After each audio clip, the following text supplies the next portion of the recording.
You're listening to Drug Positive, the risk reduction and benefit enhancement podcast, reducing shame and stigma to save lives and end the drug war.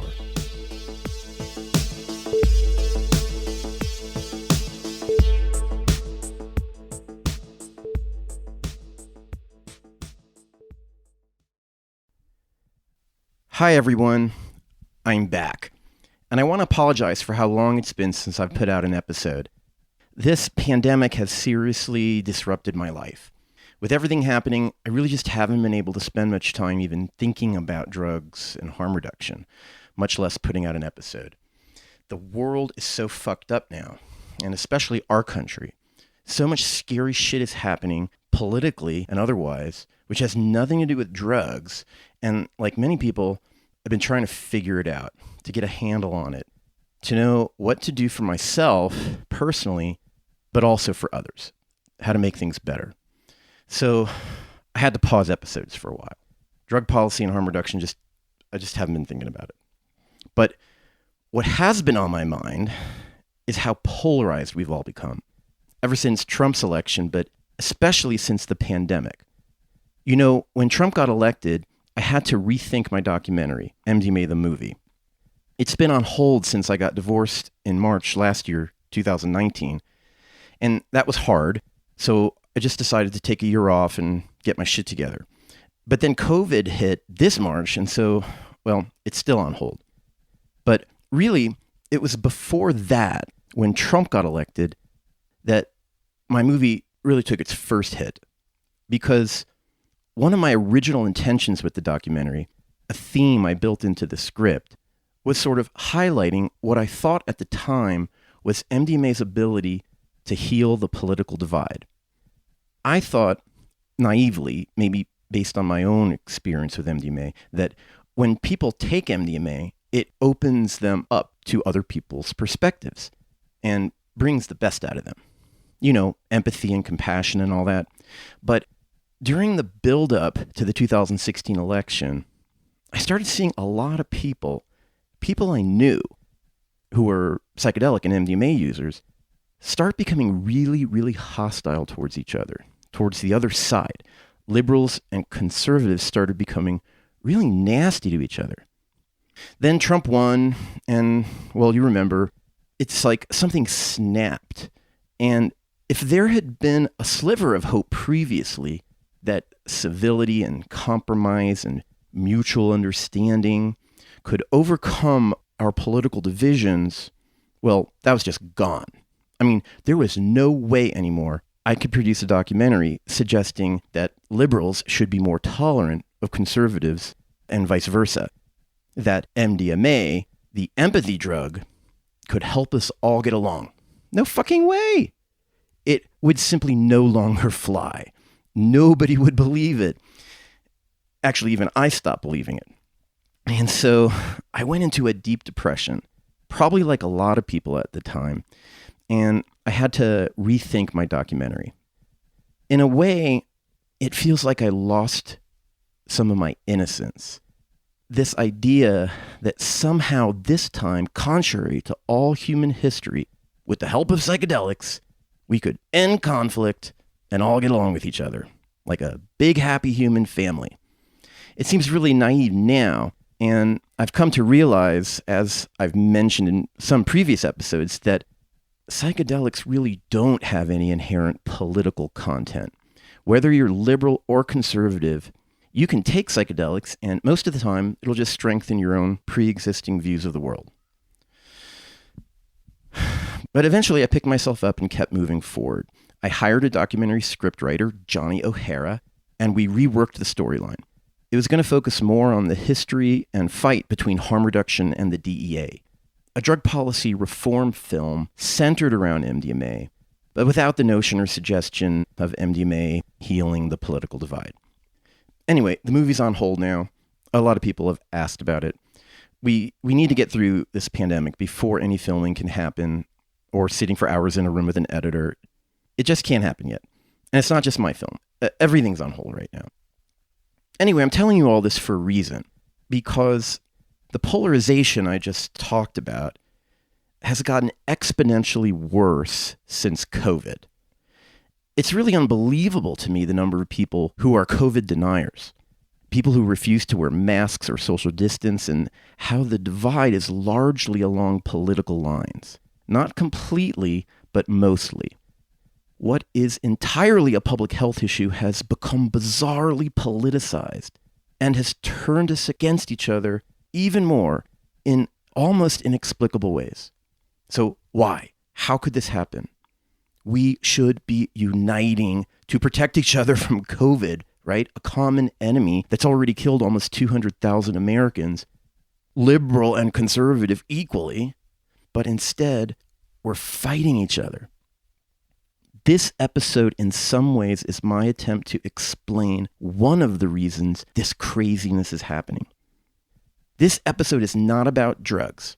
It's about a conspiracy theory called QAnon.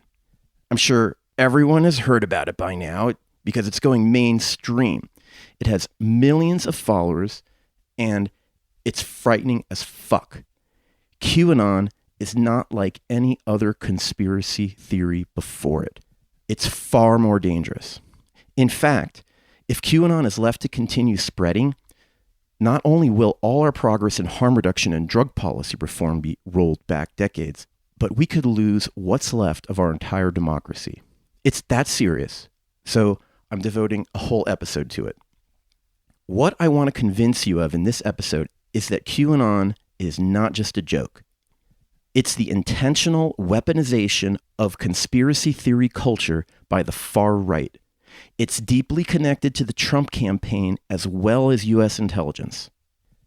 I'm going to try to convince you this through a careful examination of its history and facts with my guest, investigative journalist and filmmaker, Robbie Martin.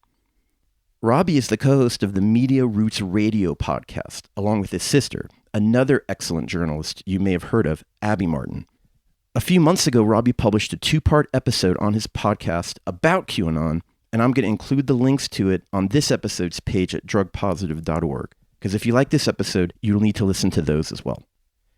Robbie actually had me on his podcast a few years ago, having to do, believe it or not, with an Israeli spy operation where Mossad agents investigating DEA inroads into the ecstasy trade actually visited me in the DanceSafe office in Oakland back in 2000. But that's a different conspiracy. Robbie is an expert on QAnon. He's been researching it for years. And in this episode of Drug Positive, which is not about drugs, he's going to walk us through QAnon's history and origins, which go back at least to 2015, which was long before the mysterious Q ever appeared on the scene. This shit is heavy. So I'm warning you, it's not easy listening. You may be inclined not to believe what you're about to hear, to think that QAnon is just a silly conspiracy theory like so many of the others that'll remain on the fringes of the internet, or maybe you're willing to go as far as believing that perhaps Russia is behind it. Well, it's much worse. QAnon is a far-right U.S. intelligence Psyop. And this is the most important podcast episode I've ever produced. So get ready.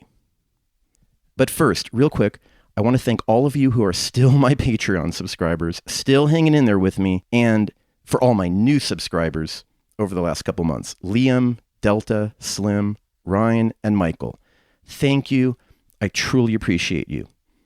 I also want to thank Charis, my old friend from high school, who convinced me that I really could put out a podcast that had nothing to do with drugs. And lastly, I want to thank Oshan, who's taken up the good fight against QAnon and the rising fascism in our country. Okay, so here we go. Get ready. My interview with Robbie Martin.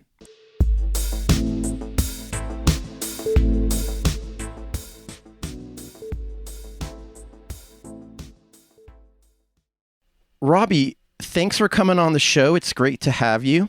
Thanks for having me on, Emmanuel. This is fantastic. And thanks also for coming on my podcast a few years ago. You were one of our one of our most popular episodes that you appeared on. Well, thanks. Yeah, I think I'll tell my audience about that in the intro a little bit. Or I guess I just did, because they're going to record the intro after, but they have heard it already. Yeah, okay, so, this show really isn't about drugs, and I've already informed listeners that it's not going to be. But I did want to open up because, most of the people listening to this episode are drug users, and they might not trust someone who doesn't use drugs. So I hope I'm not putting you on the spot here, but you do use some drugs at least, don't you? Yes. We may have even bumped into each other once at a Shulgin barbecue. Oh. But yeah, I dabble nowadays, but I guess I used to be a psychonaut. I'll admit. Great. Okay, your status has just jumped up really high. So, here's what I want to talk about today. Everybody knows, or I think most people listening to my show know, that QAnon is crazy, right? Adrenochrome and all sorts of nonsense. But I want to convince people here that it's not just a joke or what's called a LARP, live action role play. There's something more going on.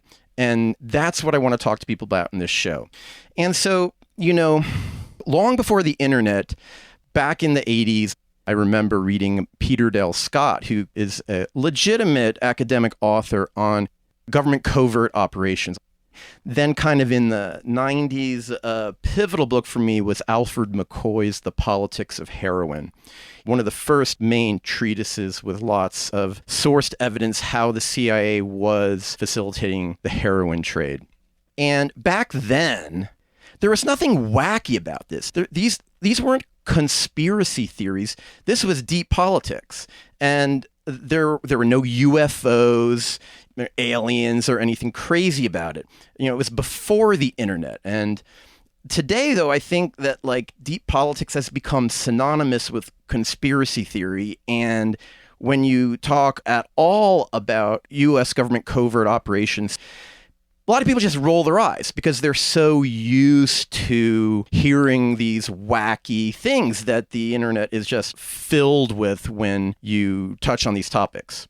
And so, because I got into all this before that happened, I kind of saw how it developed and how it was used to essentially undermine serious research into covert operations of the U.S. government.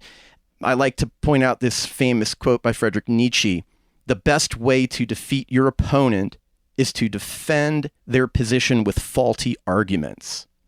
And I think that that's one of the main reasons that the conspirators themselves flood the information streams with wacky, crazy, faulty ideas to get people to glom onto them so that there will be no potential for any serious investigation and prosecution into this criminal activity.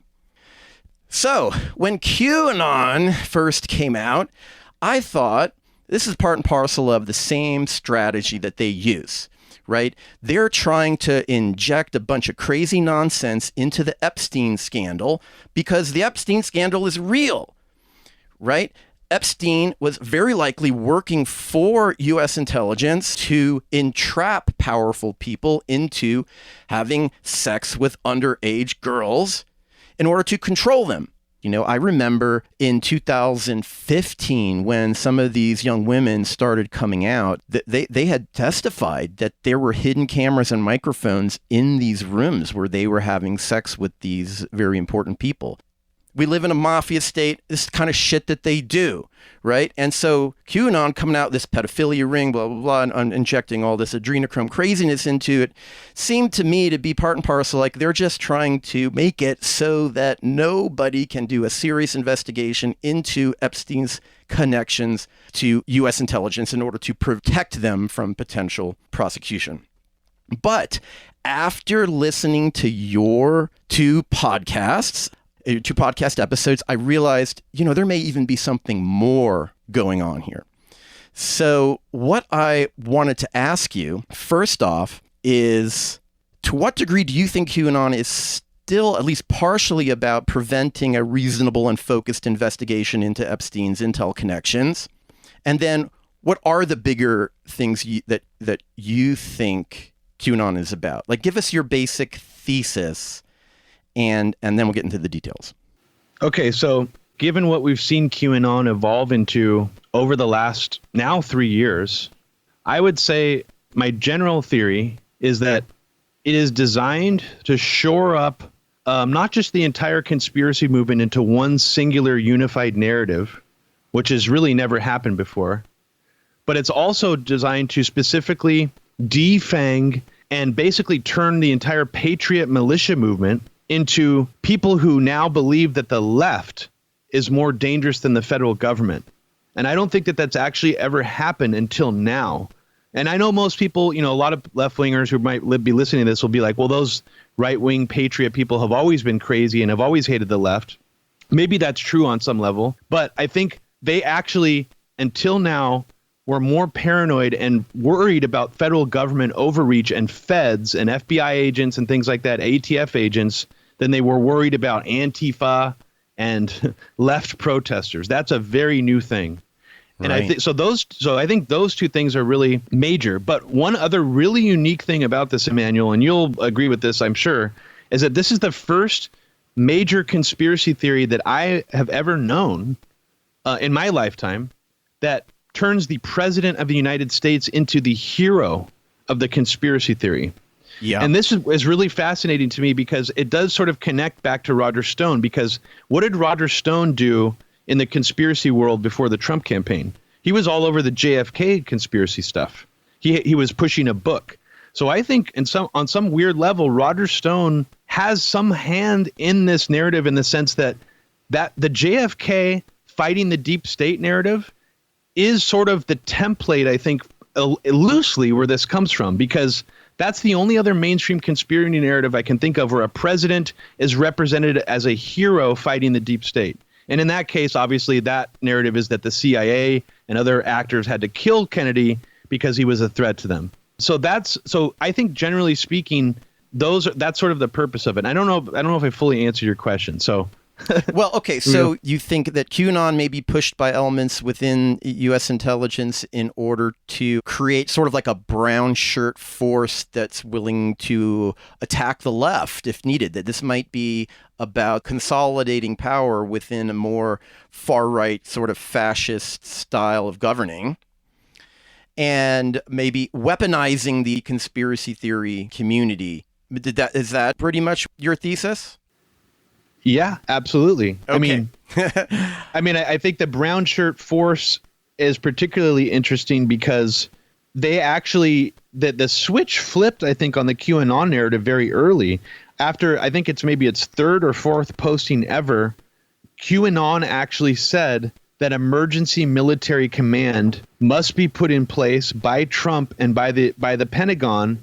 And what that essentially means is martial law will be put in place so that Trump and his team of patriots can arrest all of the deep state, can finally throw the deep state in jail, which means Podesta, Hillary. According to the QAnon narrative, the deep state really only means Democrats, like mainstream Democrat politicians. Yeah, this is crazy to me because, again, like I said in the intro, when I was first reading authors in the 80s and 90s, before the internet, about U.S. covert government actions, psychological operations, black ops, etc., most of these authors are left-wing. They're people who are criticizing authoritarian style governing, and that type of analysis was always associated with left-leaning people who wanted democracy. And now all of a sudden, this entire conspiracy movement is primarily right-wing, and we're even seeing kind of left-leaning people joining Q. This is crazy to me. It's absolutely crazy, Emmanuel. I mean, that's the thing that I'm really surprised by, is I thought that this was just completely partisan. I mean, and it was for a really long time, where it's basically, it's a deeper layer of the MAGA cult. It's like you have on one level the regular MAGA Trump supporters that are, agree with everything he says, defend everything he does.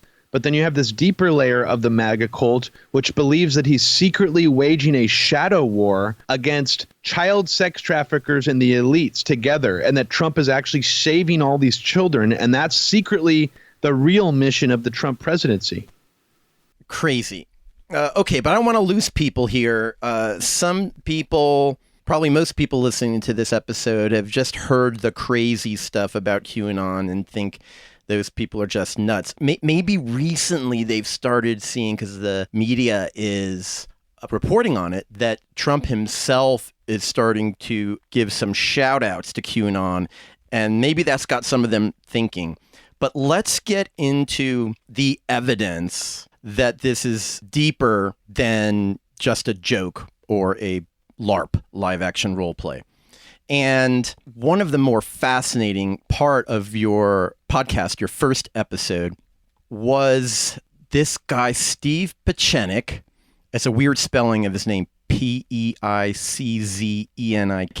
Steve Pieczenik, who's former State Department, who on November 1st, 2016, articulates for the first time ever the basis of the QAnon narrative, which is that Trump has been chosen by patriots within the U.S. military and intel to stop Hillary Clinton and her corrupt entourage, which have instituted a coup against our republic, and they're connected to a global pedophile ring, and Trump's going to be the savior. This was over a year before Q ever appeared on 4chan, and he articulates this narrative. So I want to play right now 2 minutes of this and then get your comment on it, and we can talk about who he is and why this is significant.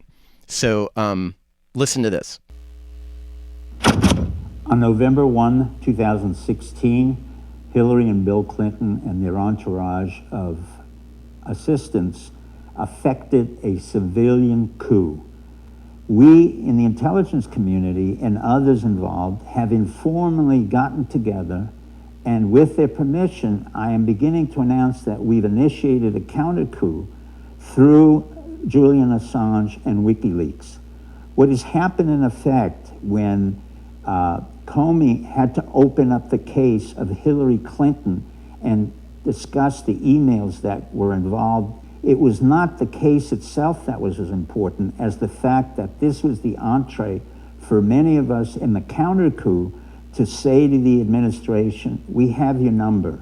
Not only do we have your number, we're going to stop you from making Hillary the president of the United States. And at the same time, we will convict and indict the president of the United States, Loretta Lynch, and many others who were involved in the cover-up of the massive corruption that occurred under the Clinton Foundation. Now, in both cases, their coup was silent, and our counter-coup was silent, and it was all transgressed or occurred on the internet. And this is probably the first time in the history of any country where a coup was initiated through the internet and a counter-coup was initiated through the internet. I am just a small part of something far bigger than myself. It was the brave men and women who were in the FBI, the CIA, the Director of Intelligence, the military intelligence, and men and women in 15 other intelligence organizations who were sick and tired of seeing this corruption in the White House, in the Justice Department, and in the intelligence system. And we decided that there was something we had to do in order to save the Republic. So we initiated a counter coup through Julian Assange, who's been very brave and really quite formidable in his ability to come forth and provide all the necessary emails that we gave to him in order to undermine Hillary and Bill Clinton. Okay, so there's a lot in that. So many things to pick apart, but people got to remember this occurred before the 2016 election, about a week before. Yeah. And it's essentially the next video that he releases is all about the pedophilia stuff that he, like an hour later, right after this one on the same day, November 1st, yes. 2016, he puts out one, connects the whole pedophilia thing to it. And can I just mention something really quick about that video? Go for it. That the reason why I think that video is so pivotal is because Drudge Report, he dabbled in like InfoWars conspiracy stuff for that previous year, sometimes on his webpage. That was the first time I'd ever seen his webpage just post a random conspiracy video from a random guy that barely anyone had ever heard of. And that video ranked about 3 million views in the next 48 hours. Yeah. And it was at the top, like right corner of his page. So let's talk about this for our audience. Who is this guy, Steve Pieczenik? And then what's the Drudge Report? Could you give a little summary of both those things? Sure. So the Drudge Report, I mean, the reason why Drudge Report is so big is because Matt Drudge historically broke the Monica Lewinsky story. He was the only journalist at the time willing to come out with it before anybody else in mainstream journalism, even though apparently a bunch of mainstream journalists already knew about Lewinsky. They were too afraid to come out with it at the time. Matt Drudge scooped everybody, and that's how his website got on the map, and it became sort of a staple, not just in right-wing media, but also in mainstream media. I have actually heard from multiple journalists who worked for major corporations who would swear to me that in the morning their bosses would tell them to load the Drudge Report to see what's in the news. That is actually surprisingly common in the industry because Drudge became one of the best and fastest people of all of the mainstream journalism. So he deserves credit for that. However, he decided to essentially go full, like really, really dirty leading up to the election, very much for Donald Trump. And he blasted out several articles on top of that Steve Pieczenik video that essentially validated the Pizzagate conspiracy theories. And just those postings that he did in the week or two before the election, I think had an enormous effect on moving the needle, because at the time Drudge Report was still bigger than Breitbart. It was big. Right. It was like still the biggest political website. It's not anymore. Its traffic has dropped 50%. But Steve Pieczenik is interesting because he's been sort of this shadow intelligence advisor for InfoWars and for Alex Jones for actually like over a decade. And even while Steve Pieczenik was still a member of the Council on Foreign Relations, he was still acting as Alex Jones's intelligence source. And you could, Alex Jones will always be like, my sources say, or I got this source in the government or whatever. I mean, oftentimes I believe that, this is me speculating, but I believe Alex Jones's source was actually this guy, among probably other spooks or other people in intelligence. But this guy also has plugged into other conspiracy shows as well, like Adam Curry's No Agenda Radio. Apparently, Adam Curry's been leaning on this guy for a decade as well. So this guy is plugged in to these sort of very influential conspiracy shows. Adam Curry's show, maybe not as popular, but Adam Curry is known as the first podcaster ever. So he goes back a long way. So this Steve Pieczenik guy has been pushing disinfo through these various conspiracy shows for a long time. So this is the first time he just came out and released his own video. And it's fascinating because on one level, what is he actually saying in that video that's actually true? Is it all completely a lie?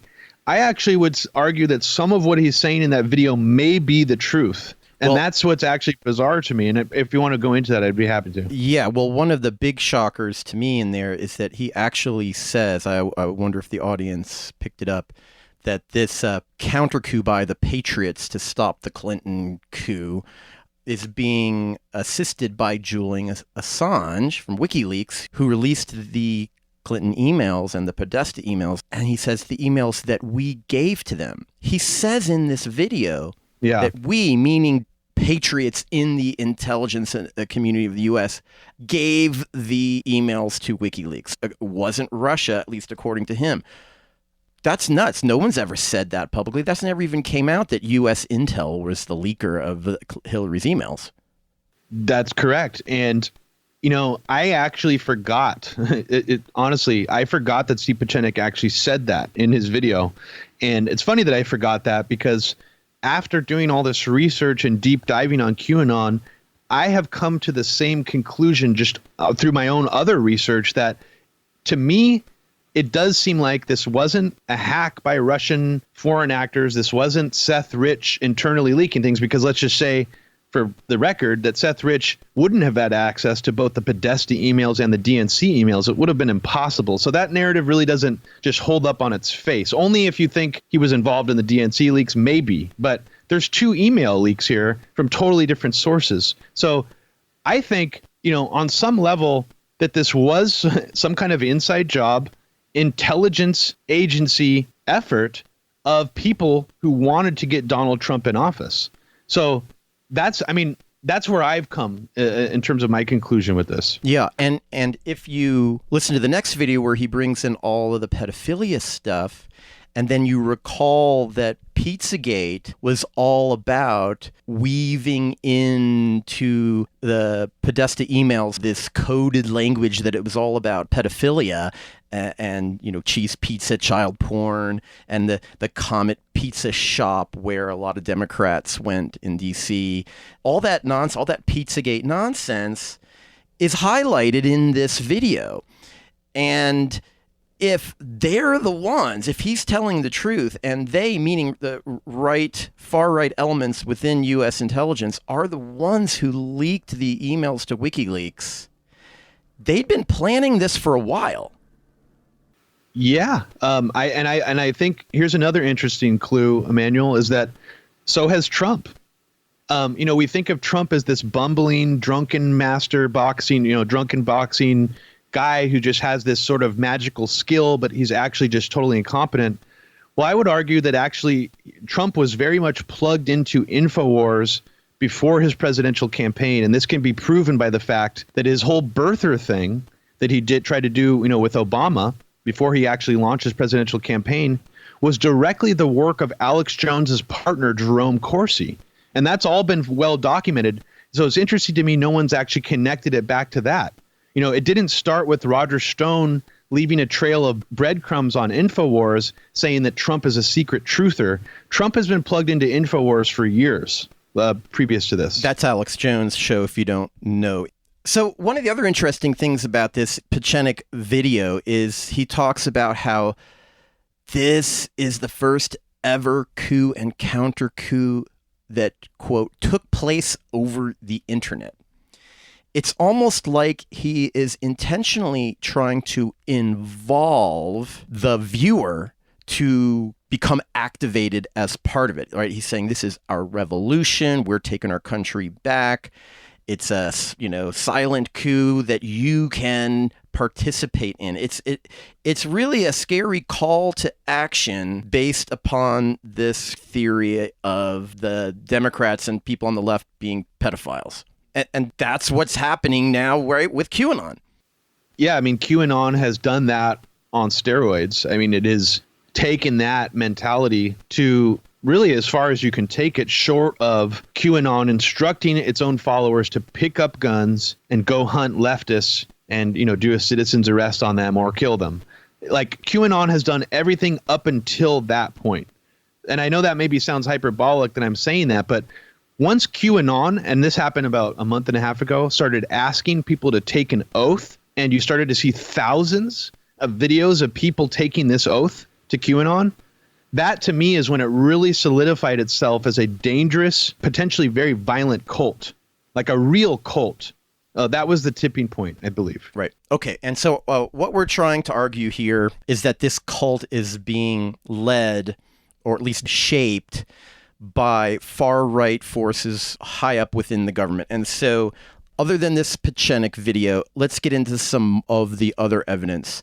Talk about Eric Prince's roles. Who is Eric Prince for people that don't know, and what's his role in QAnon? Well, Eric Prince is the founder and CEO of Blackwater, infamy of the Haditha massacre. He was also exposed in Jeremy Scahill's book of trying to order actual assassinations on people. And his sister is education secretary? Yes, Betsy DeVos is education secretary. Mm-hmm. And Eric Prince is currently working for Trump, and this was actually reported last year, to fight deep state spies.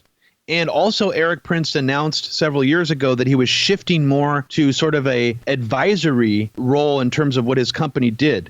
And I believe that Blackwater actually shifted its focus. If you look at all the different puzzle pieces of terms of what Blackwater says it was doing, I believe that they shifted more to an information war paradigm rather than sort of a mercenary, an agency where you can farm out mercenary soldiers. Although they do still do that, there's a lot of evidence to suggest in the last several years, Eric Prince has actually been advising people on information war. And Trump basically came out and said that a year ago. Okay, so what's his connection to QAnon? Sure. So Eric Prince, his connection to QAnon is he came out on a Breitbart radio interview also before the 2016 election, around the same time that Steve Pieczenik video dropped, and said that he has anonymous NYPD and FBI sources that are telling him that in the new Anthony Weiner arrest, where Anthony Weiner got arrested for sexting with a 15-year-old girl. This is all real. It actually happened. That NYPD people, while searching this laptop, found evidence linking to Hillary's missing 30,000 emails that also linked not just to Clinton Foundation corruption, but child sex trafficking involving Huma Abedin, the Clintons, Epstein, and also evidence that Hillary also went to Epstein Island. He also said in the same interview that these NYPD sources found pictures and things in this leak that were so disgusting that, these people need to be put in jail forever. And even he alluded to they need to be executed as well. So all these hints that he's dropping, in this interview was, again, in my view, a concerted and strategic effort to add connective tissue and to validate, again, the Pizzagate narrative. And this Breitbart radio interview went again to the front page of Drudge. Michael Flynn posted it. A bunch of actual Trump campaign people posted it before the election. And this interview essentially says that Hillary Clinton's Pizzagate thing is real. That's the coded message in this Breitbart interview. So here we have Eric Prince, right-wing founder of Blackwater, saying in an interview, essentially the Pizzagate / QAnon narrative. And correct me if I'm wrong, but this is kind of what led Comey to reopen the investigation into Clinton's emails just prior to the election, and is often credited with her losing. I mean, Hillary Clinton herself says that if it wasn't for Comey doing that, she may have won. That's correct. And his whole role in this is still very interesting to me because a lot of people now worship him as sort of a resistance hero. But what was he actually doing previous to the election? There are a lot of rumors going around before the election that a lot of the FBI was pro-Trump. I mean, that's what I was hearing.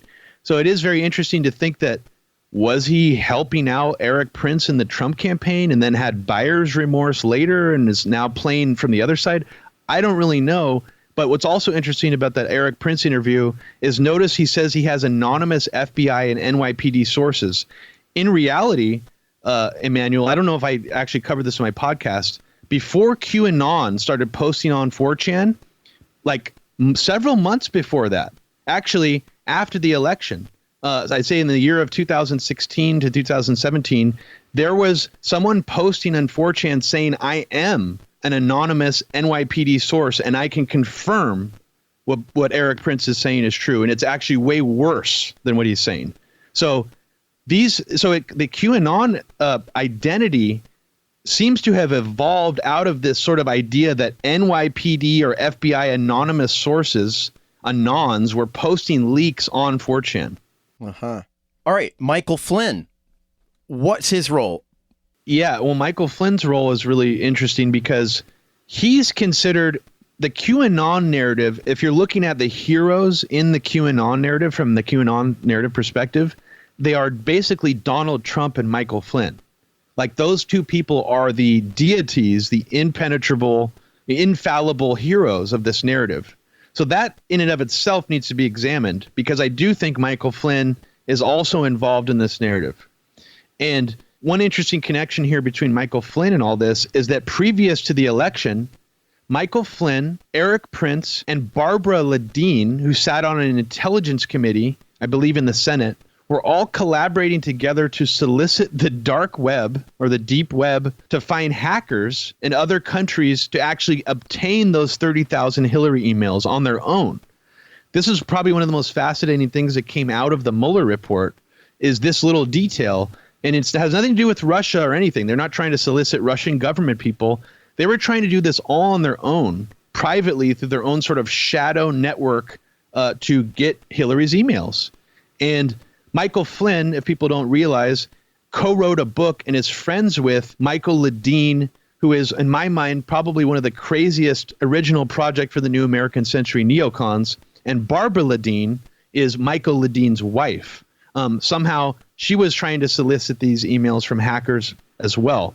That effort was also one of the first things in the media suggesting Russia might have been able to hack into Hillary's server. Correct. Because the ostensible reason that Barbara Ledeen was investigating Hillary's server was supposedly to see whether or not foreign entities could get into it. Right. But then they approached dark web people like to try to get the emails themselves. Yes. And then we have Pachenik saying that they actually gave WikiLeaks at least some of these Clinton or Podesta emails. Yes.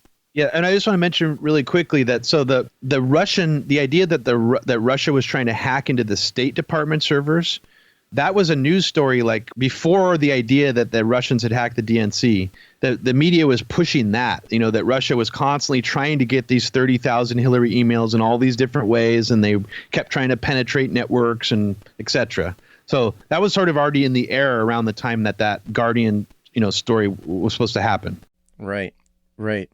So this 2015 Barbara Ledeen investigation into Hillary's server kind of led to the Mueller investigation that everyone is familiar with, which was ostensibly about trying to see if there was collusion between Russia and the Trump campaign.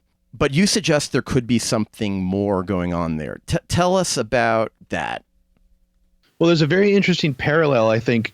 I've come to the conclusion that these emails that WikiLeaks ended up dumping somehow came from U.S. intelligence actors. Now, looking at the Mueller investigation from that point of view, it's interesting because what was another really prominent investigation that Mueller was involved in previous to this? It was the investigation of the 2001 anthrax attacks.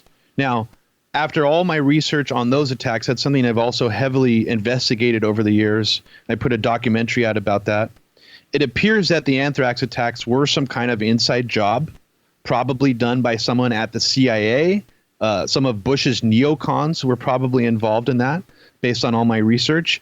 But yet Mueller spent over 5 years trying to pin the attacks on like one lone person. And first, they tried to pin it on a guy named Stephen Hatfield. That backfired on them. Stephen Hatfield ended up winning a $6 million settlement against the Justice Department for this. And then later, they ended up pinning it on a guy who had just committed suicide. So there are some parallels there where it's almost like Mueller's job in this instance and with Russiagate was to not look at the idea that this was an inside job, even though I believe in both instances they obviously were, and sort of create a false narrative around what this was. And I don't know, I don't exactly know what Mueller's intentions were, but that's what appears happen in both instances. There are definitely parallels between his anthrax investigation and the Russiagate investigation. Well, there's two consequences to it. One was if U.S. Intel leaked the emails to WikiLeaks, this investigation deflected from that by suggesting that it was Russia. And two, by at least pretending that this investigation was about collusion between Russia and the Trump campaign, it supports the QAnon narrative that exactly there's a deep state trying to take down Trump. Exactly.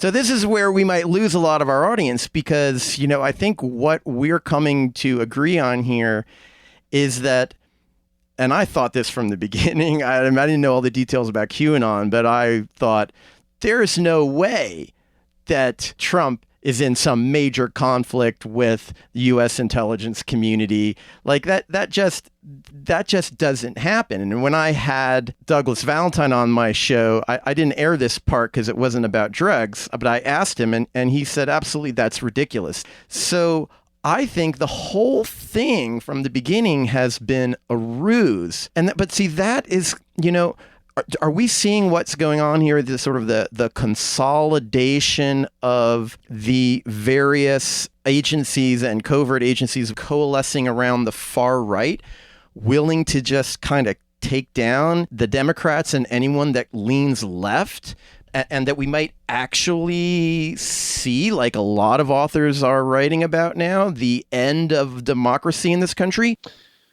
It seems like all the pieces are being set up to sort of turn Trump into some kind of fascist dictator. But at the same time, there is sort of another side of this where it does seem like they're really priming the pump, especially for the neoliberal side of this equation, to worship the CIA and all these perceived agencies that are against Trump, to the point where I feel like we're actually getting this really kind of disturbing scenario where if something crazy happened, like Trump getting assassinated, like in some kind of crossfire, and people thought that the CIA did it, I actually think we'd be in this disturbing scenario where a lot of people would be like, good, the CIA, like I trust the CIA more than the president, and it's good that they took him out. Like, there's already people on the left who are like rooting for the CIA. But if Trump loses, then what? They have the entire left suddenly behind the new Cold War, hating Russia, behind the intelligence community, thinking that they're for the left. But then what happens to all these brown shirt types that they've been rallying if Trump loses? Even if Trump concedes peacefully, there are huge numbers of people who now are going to think that the deep state has won and come out in the streets and maybe commit even worse acts of violence than we've already seen. Yeah, I think one thing we can be sure of is that violence will continue to escalate regardless of Trump wins or not. Like both scenarios, we're going to see an escalation of what's already happening. But I think another thing to this, Emmanuel, that we might be missing here is look at what 9/11 did. And, both you and I agree that was not, the official story is not true, that the Bush administration did more than just take advantage of a perfect situation, that they might have actually had a hand in that attack.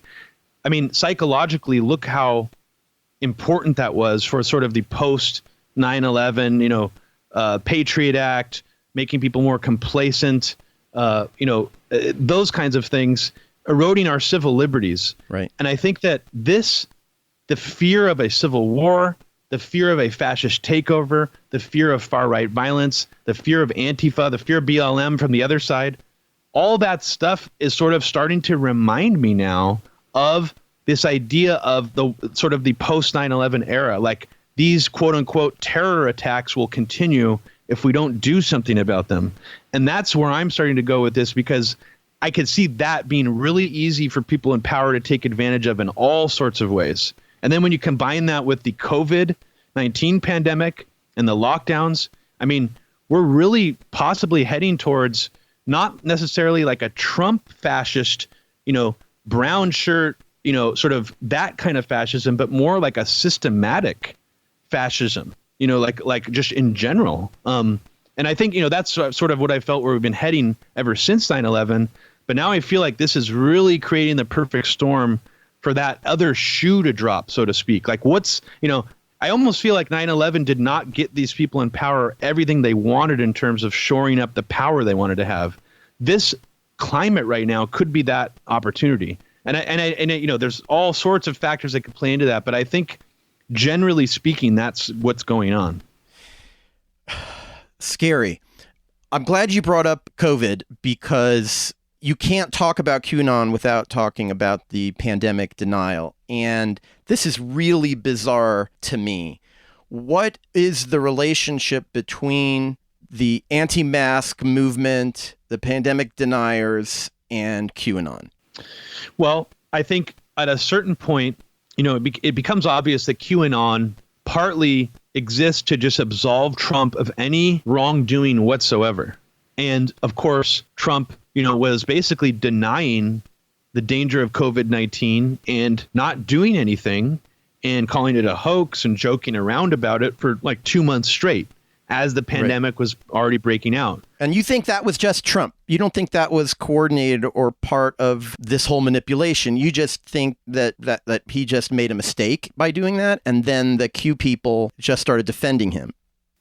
Well, yeah. I mean, maybe if I examine that more deeply, I'd have other theories about that. But generally, yes, I do think that they had to pick QAnon, and the right-wing media had to go into overdrive and pick up the pieces from that.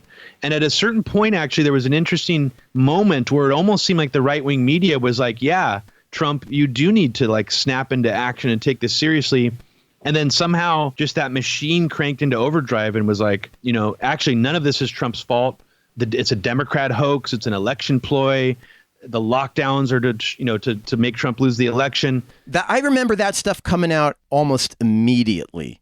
That the pandemic was a hoax in order to take down Trump. Like that came out in March. I remember seeing that. Yeah, it did. And I think that's when QAnon started to completely mirror the right-wing narrative about COVID-19. And before that, QAnon was mirroring a lot of other just generic right-wing media, but it was at a deeper layer of sort of conspiracizing. This now QAnon after COVID-19 is virtually identical to almost all the right-wing media stuff you see on social media. If you have right-wing relatives, it virtually identical to the stuff they're posting right now about COVID-19. Yeah. You had also mentioned in your podcast that for a while, Q was promoting regime change in Iran. And that's another piece of evidence that this is not just a joke, that this has been part of a right-wing Trump-connected Psyop from the beginning. When was that? I think that actually happened in mid-2017. It wasn't too long after Q started. And I remember Whitney Webb of Mint Press News interviewed me about that, and we had a discussion about that. She put out an article essentially saying that this, QAnon appears to be some kind of now it's a regime change psyop of some kind. And after she put her article out, it was the first time ever that WikiLeaks had officially addressed QAnon. And all they said, and they're addressing it, was this appears to be some kind of, and this was from a WikiLeaks official Twitter account. They said, this appears to be some kind of intelligence psyop. Here's an article about it. They posted Whitney's article with some quotes from me in it. They posted a couple other things, their own commentary about it. So that actually was interesting because Q responded to it acting as if WikiLeaks had been compromised in the Q posting in response to to WikiLeaks posting that article. So that's sort of how Q operates. Is anything that criticizes Q or tries to debunk a Q narrative, it'll just imply that they're compromised and that they're now part of the deep state. Right. So, another thing about the WikiLeaks email dump being used by the Trump administration to attack Hillary Clinton is that it turned much of the left against WikiLeaks. You talk about this a lot. What is the role? What were the mistakes? How do you think WikiLeaks and Assange in particular played into QAnon? Well, I think they specifically did, before QAnon even existed, I believe WikiLeaks made an executive decision, I don't know if it was Assange or other people, to do something they never did in the past. Because keep in mind, Assange is a very staunch anti-truther. Like, he's said bad things about 9/11 truthers, conspiracy theories. It seems like he is anti-conspiracy theories until they made the executive decision to allow weaponized conspiracy theories based off of the Podesta email leaks actually get folded into this sort of official WikiLeaks social media. WikiLeaks Twitter started actually retweeting articles that validated Pizzagate. First, they tweeted out an article by someone who is unmistakably a fascist named Cassandra Fairbanks about spirit cooking, written for a fascist website called the Gateway Pundit. Then they tweeted out the Ben Swan Pizzagate video where he goes through all the symbols and the band names on these band flyers, like that. And as someone coming from the music scene, who's been familiar with edgy imagery, risque imagery in the music scene for all my life in the music scene, I remember finding that extremely offensive and weird that WikiLeaks would post this Ben Swan video, just making it seem like these band names were secret pedo codes on these flyers. And this was all before the election, right? This was before the election, leading up yes. to the election. Yeah, that's why I think that it's kind of like a grudge. He allowed the far right to use him to get back at Hillary Clinton. Essentially, he participated because he wanted to get revenge on Clinton. Yes. She wanted to drone bomb him, she said. She said she wanted to kill him. Right. And he alienated the left because of that. That's what I think was his big mistake. Yeah, and I think, a lot of people don't see this because they just think, well, everyone who's anti-WikiLeaks now just thinks they got conned by Russia. I don't think that that's really the case. The reality is that the WikiLeaks organization was allowing people from Trump's campaign, not just Roger Stone that came out in the Mueller report, but people like Jack Posobiec, who has actually said, Jack Posobiec used to say, I'm Roger Stone's guy. That was who he was. Roger Stone would send Jack Posobiec out to do these stunts, including doing a Periscope stream from inside Comet Pizza. And Jack Posobiec was a key fixture of the Unity for J, the Unity for Julian Assange rallies that were officially sponsored by WikiLeaks. And for some reason, Cassandra Fairbanks, Jack Posobiec, who are directly connected to the Trump campaign, were involved in these rallies for solidarity with Julian Assange. And I remember at that moment thinking, why are they overtly trying to promote fascists? This is something that WikiLeaks never did before. Not only did they not promote conspiracy theories before, but now actual fascists who are involved in promoting these conspiracy theories. And that's when I really started to take a pause and try to understand what WikiLeaks was doing. Why did WikiLeaks try to disassociate itself from Q a year later? I think it was because maybe WikiLeaks realized, or whoever was running WikiLeaks at that point realized, that the Pizzagate stuff directly became Q, and they didn't want to appear responsible for it. Yeah. So what they've been doing through various surrogates since then is they've been trying to obfuscate and decouple not just themselves from QAnon and Pizzagate, but also, which to me is a little more insidious and disturbing to see actual WikiLeaks surrogates doing this, trying to decouple Q from Pizzagate. Uh-huh. Another thing you said that was really interesting to me that lends evidence to QAnon being a far-right Trump-connected psyop is that it's really risky for Trump to be promoting QAnon so much if it was some independent thing, because who knows what QAnon might say. It could turn against Trump, and suddenly Trump is now promoting something that's anti-Trump, but he feels safe in promoting QAnon. He's full on Q. The media is really, really slow, dangerously slow to this, actually. I just want you to say, somebody from Media Matters, DNC, people who are affiliated with those organizations contacted me a year ago and told me that people in their organizations believe that Trump is connected to Q. They just don't know how to prove it. It sounds crazy to say it. And they were asking me if I had evidence to prove it. Uh-huh. So that's how long that the establishment people have known about this, and they've been super mum about it. That's how dangerous this situation is. I think that's kind of really scary to think they've been sitting on that information or belief for over a year. What have they been doing about that? But I also wanted to just back up to this idea. You said that that why would Trump trust Q? Because Q, this anonymous random person, could just turn around tomorrow and say Trump is a pedophile, part of the deep state, if they wanted to, in theory. And I think that speaks to it being someone definitely loyal to the Trump administration in a way that they know they can trust. Because I think actually part of what's happened is Q has also had the intention of imitating and replacing Alex Jones. Alex Jones was the king of conspiracy world until Q dethroned him.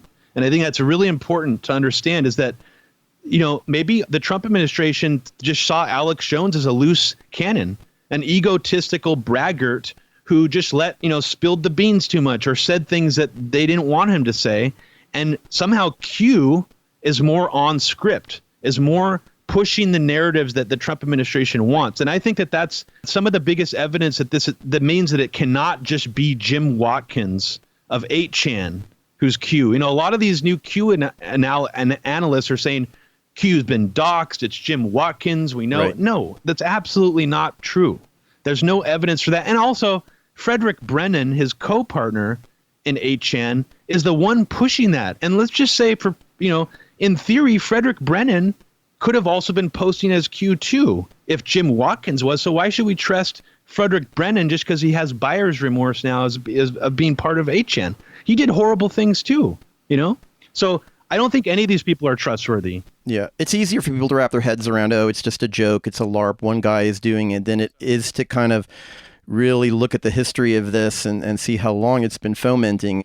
This is one of the more frightening. This is the most frightening thing that's happened in my lifetime in terms of the potential for civil war, violence. Like this is dangerous.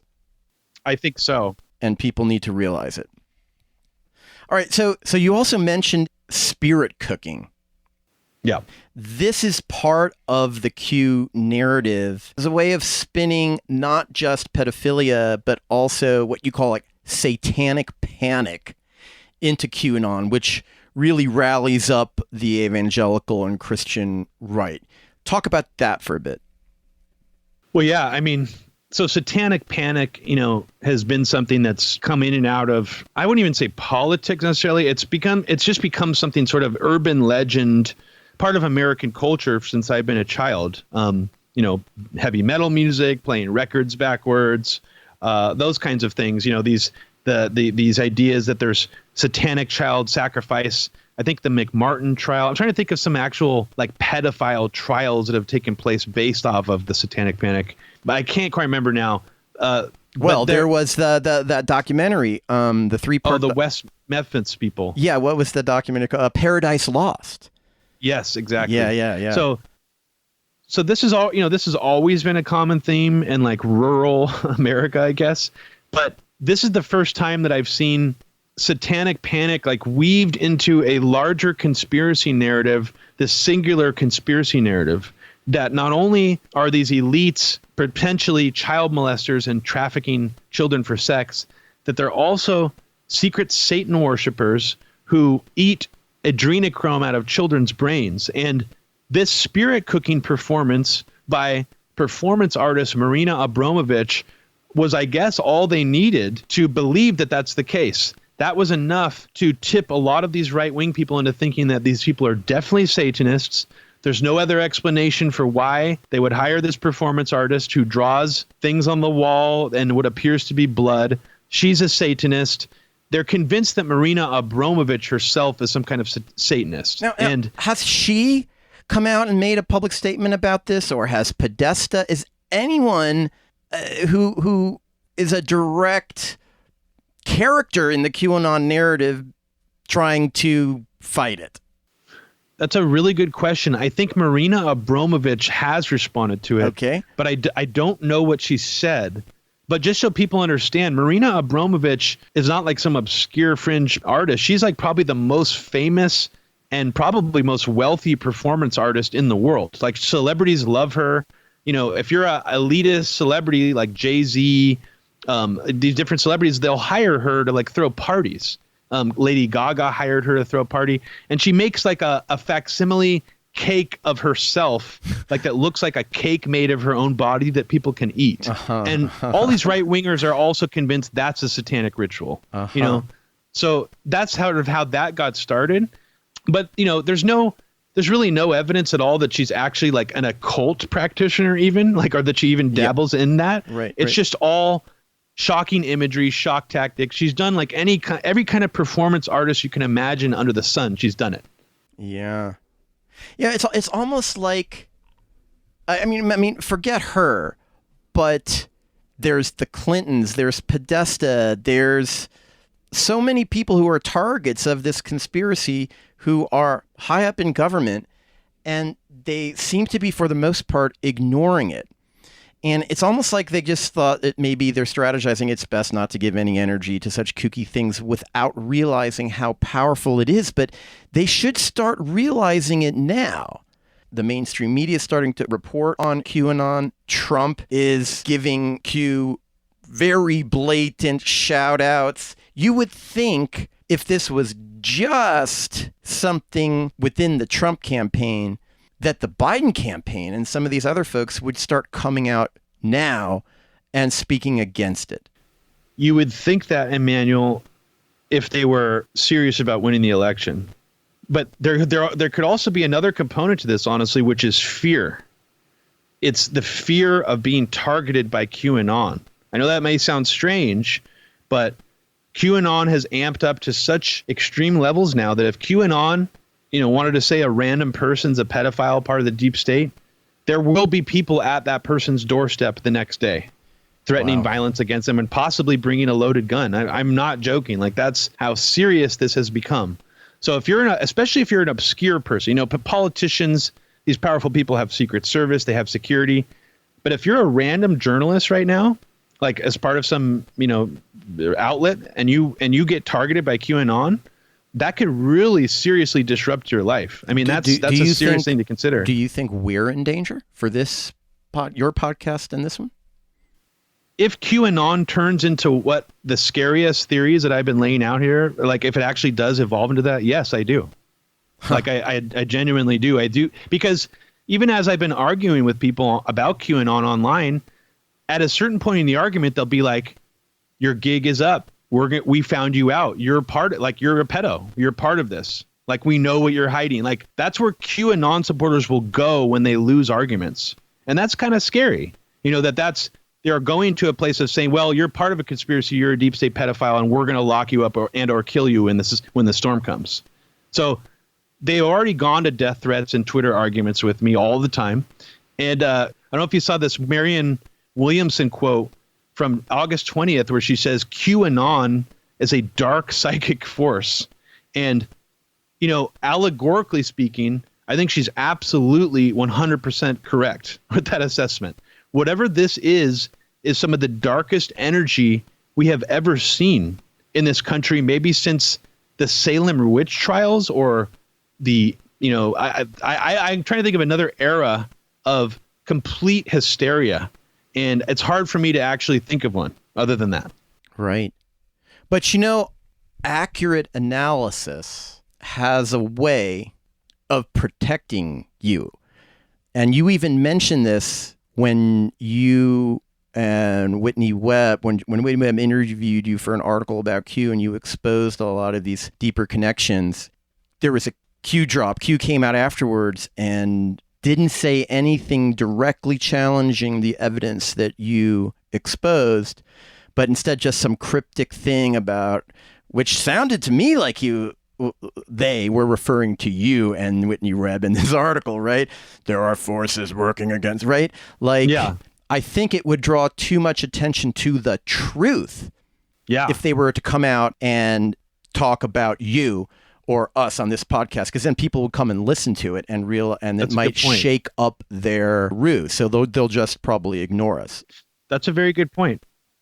Well, it's interesting, Emmanuel. Yeah. I actually know there's a weird trend actually in MMA fighting, where there's a lot of MMA conspiracy podcasters who are QAnoners. I would say of all the sports in the United States, somehow Q is very popular among MMA people. And I've tried to debate with these people. I've tried to go on their podcasts. They act like they'll have me on, and then they just never follow through with me. And it's also notable to say that they've all had on as guests Roger Stone. Yep.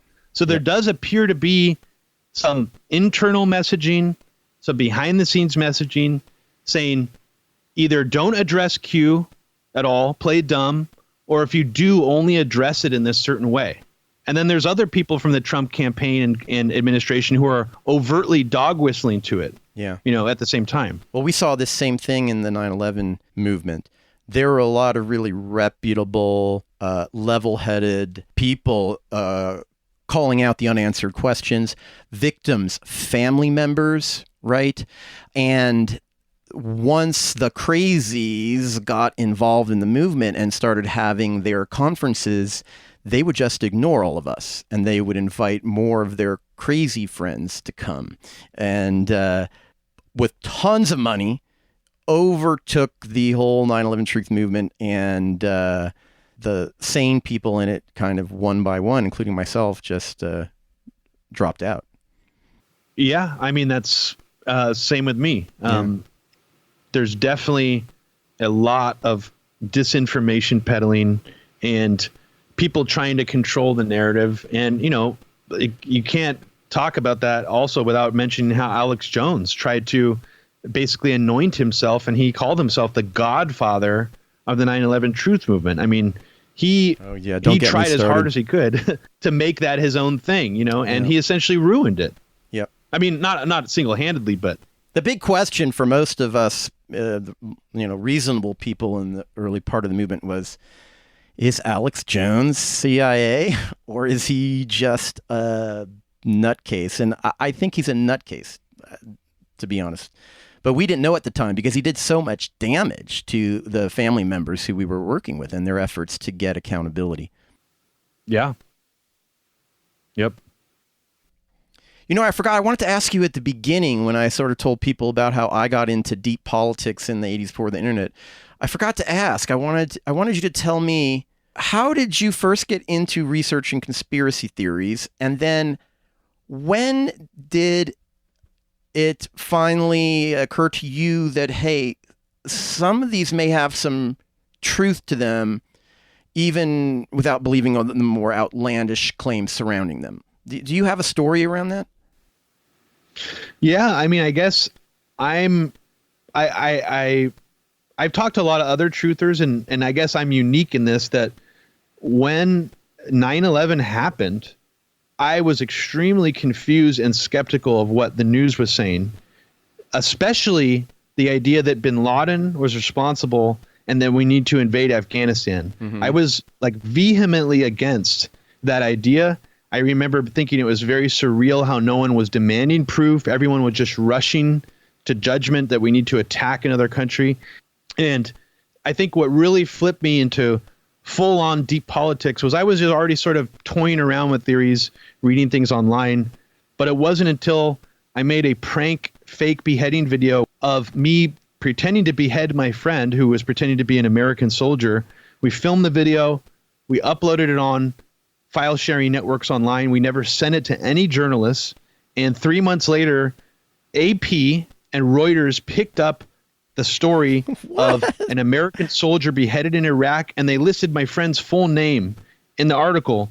And I was absolutely horrified, astonished that the media, that the two main wire services in the media did zero fact checking and ran with this fake story.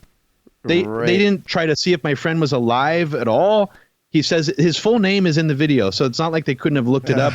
And that's what really sort of flipped a switch in me, where it's like, damn, the media, not that the media is all fake, but just that the media is extremely dishonest to a level that I never fully realized before. Right. Well, there is a lot of speculation that some of those original Al-Qaeda or ISIS beheading videos were faked. I remember seeing them wait a minute, it doesn't even it doesn't look real, Yeah, it was a strange time. I mean, the FBI actually came and they did a interrogation of me, basically. Oh, really? Good cop style, and they threatened me. I mean, I actually mentioned this. This is what really got me to deep politics, was they threatened me that they could ruin my life. I remember the FBI agent said, "You didn't do anything illegal. We're not going to arrest you, but if word comes from the top, the pendulum could swing against you, and everything that you enjoy in your life will be over." Oh my God. And that was what they left me with. And I'm okay, so the government here is totally fucking corrupt and mafia-like. Yeah. Fuck these people. Well, all right. So, Robbie, is there anything we missed? Anything you want to say? I mean, even if it's not a new piece of information, is there anything you want to leave the audience with when they're thinking about QAnon?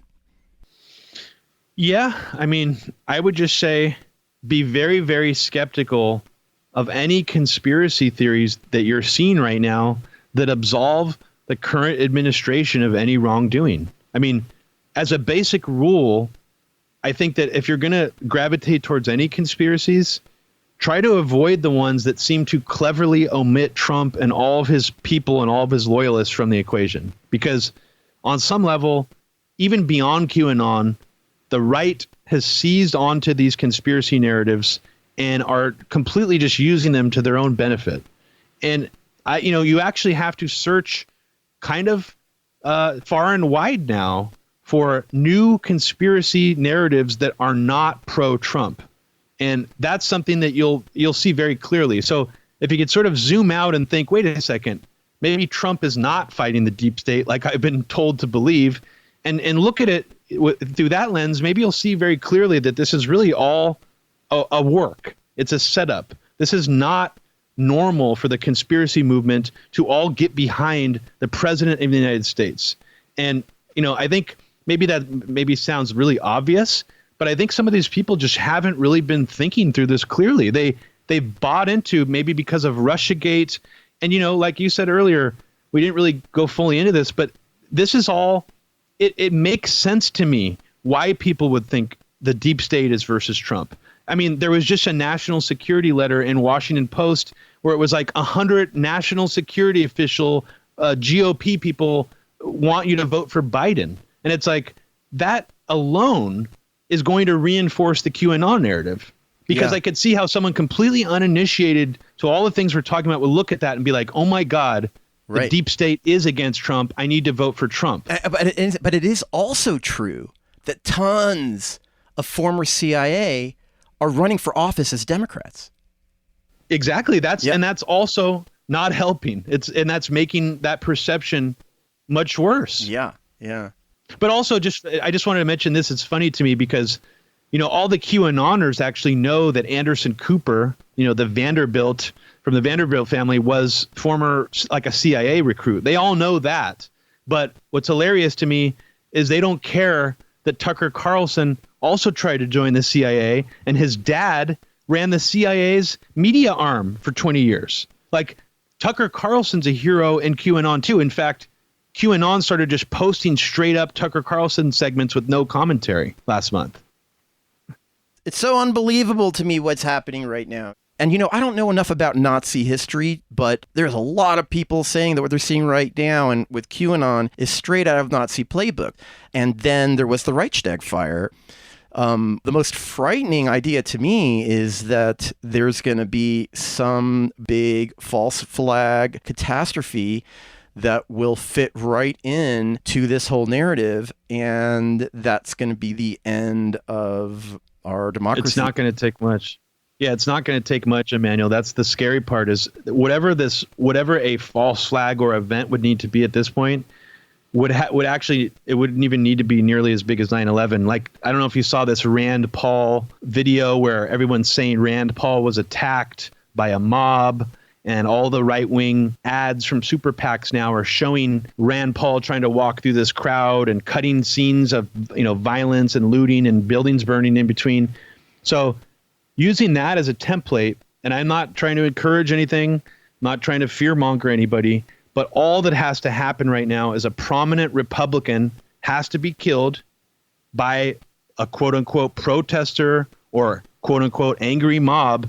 And that's the spark. I mean, that's really all they need. It's already gotten so volatile that if something like that happens, like that Steve Scalise, that baseball field shooting, if some kind of shooter came into the Capitol building or something like that and said, I'm Antifa or BLM or whatever, it's over. I mean, that's all they would need right now for something to really turn fully fascist.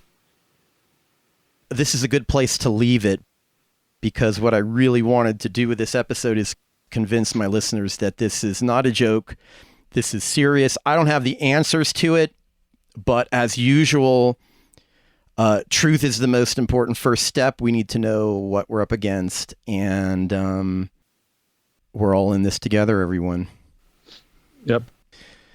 So, well, Robbie, thank you so much for being on the show. It's a heavy one. I will warn my listeners in the beginning. And thank you again. Thank you, Emmanuel.